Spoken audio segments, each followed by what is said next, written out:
Please describe the strategy chosen by Sweden and what is it telling us now? Sweden was one of the countries that chose a less restrictive approach. It kept much of its society and of its economy open.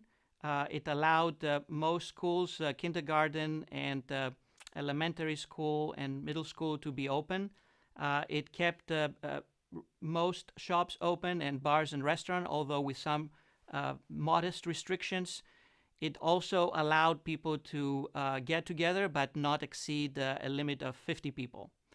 So in a way, it is very different compared to the draconian measures that were implemented with very fierce lockdown measures in other countries in Europe and in many places in the US.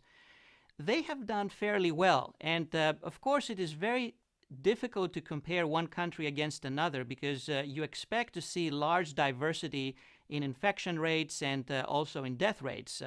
A country like Norway, for example, where the average Norwegian is likely to see very few other people. It's very sparsely populated compared to Stockholm, is not something that you can compare head to head.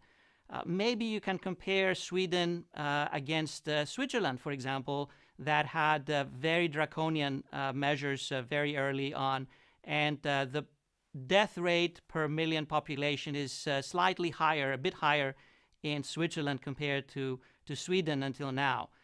These are very, very tricky comparisons. These are comparisons that need to be made with great caution because they're observational data.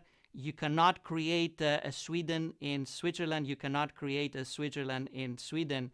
So all of these claims that you will see circulating that this is definitive proof that the lockdown worked, or even conversely that you didn't need that at all, I think that we have to be very cautious. No evidence so far, though, suggests that Sweden did something wrong. I think that they seem to have fared pretty well. They had a number of deaths. The number of person years lost was pretty small because almost all of these deaths were in people who were very frail and old and had very limited life expectancy.